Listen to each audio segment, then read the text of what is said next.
não é de modo algum uma mera coincidência. São padrões fundamentais que permeiam a estrutura do universo e da própria realidade. Desde tempos antigos, os grandes pensadores buscaram respostas para os maiores mistérios por meio da matemática e da geometria. Como o matemático Euclides expressou em sua obra, as leis da natureza não passam de pensamentos matemáticos de Deus. Essa convicção era compartilhada por muitos outros cientistas, filósofos e pensadores, que acreditavam que a matemática era uma espécie de linguagem universal do universo, por meio da qual tudo poderia ser explicado.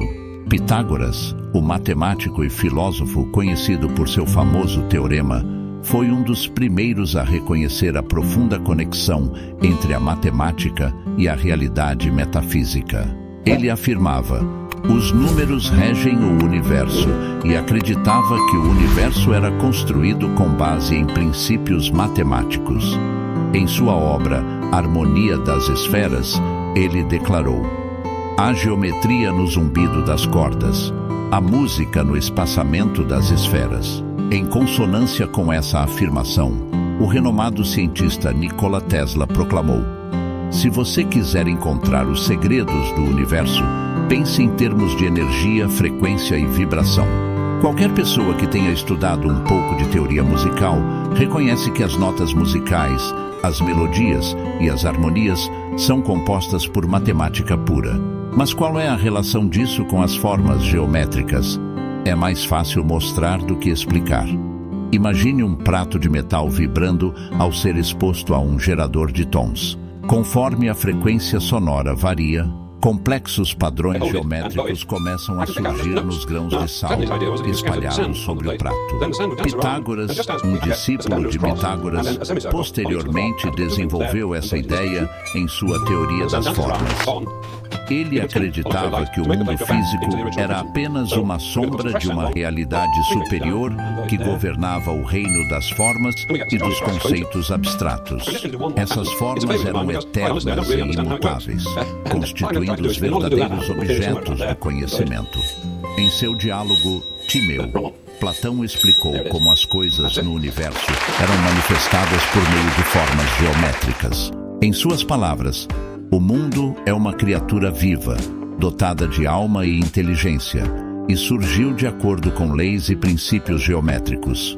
Platão sustentava que o universo não era apenas uma coleção de objetos e aleatoriedades, mas sim um sistema cuidadosamente estruturado que poderia ser compreendido por meio da linguagem matemática. Suas conclusões eram fortemente influenciadas pela compreensão dos arquétipos numéricos criados por Pitágoras. Agora, imagine a origem do universo. Antes que qualquer coisa pudesse existir, tudo teria que começar de um único ponto.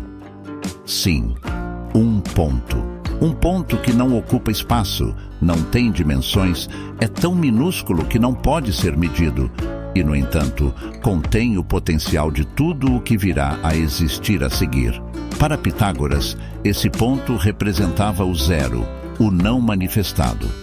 Para que algo se manifeste, esse ponto precisa se tornar consciente. Conforme esse ponto de consciência se move, ele gera o número 1, simbolizando a unidade e a origem de tudo. Na visão de Pitágoras, o 1 era a essência de onde tudo se originava. Esse ponto consciente continuaria a se mover pelas interseções. Então vamos partir para outra proposta, e pressuposto mais intelectual, e que tal ideia saiu de uma mente humana. Enfim, no coração da Idade Média, em meio à turbulência religiosa e ao fervor intelectual, despontava um pensador prestes a desafiar as convenções de sua época. Nascido em uma família nobre, Tomás de Aquino estava destinado a uma vida simples e religiosa. No entanto, a paixão pelo conhecimento falou mais alto, levando-o a frequentar as universidades mais renomadas da Europa, onde teve acesso em textos dos filósofos gregos. Dentre esses filósofos, um se destacava e estava prestes a alterar o curso do pensamento e da vida de Tomás de Aquino: Aristóteles. Naquele período, Tomás enfrentava um dilema angustiante. Sua paixão pela razão entrava em conflito com os dogmas da fé cristã. Essa tensão o impulsionou a buscar uma maneira de provar a existência de Deus. E Aristóteles ofereceu a primeira peça do quebra-cabeça.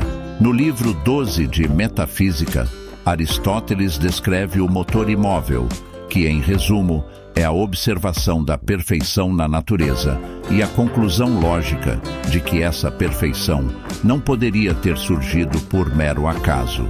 Ele escreve: é necessário, portanto, que haja um princípio, um motor imóvel e sem magnitude, assim como existe um movimento constante e simples na região celeste. Aristóteles. Essas palavras provavelmente foram a centelha que inspirou Tomás de Aquino a refletir sobre as 5 vias lógicas para afirmar a existência de Deus. A complexidade do universo não poderia ser resultado do acaso. Havia uma ordem e um propósito por trás disso. Essa epifania deu início a uma jornada intelectual em busca da verdade. A primeira das 5 vias de Tomás para provar a existência de Deus é a via do movimento. Desde tempos imemoriais, o universo é um espetáculo de movimento. Cada estrela, planeta e átomo está em constante atividade. Isso ocorre tanto no macrocosmo quanto no nível microscópico de átomos e moléculas. Lembra-se da ideia: o que está em cima é como o que está embaixo. Agora as peças começam a se encaixar. Pense no universo como uma fileira infinita de dominós, onde cada peça que cai impulsiona a seguinte em uma sequência interminável. Mas quem deu o primeiro empurrão? Quem iniciou esse processo?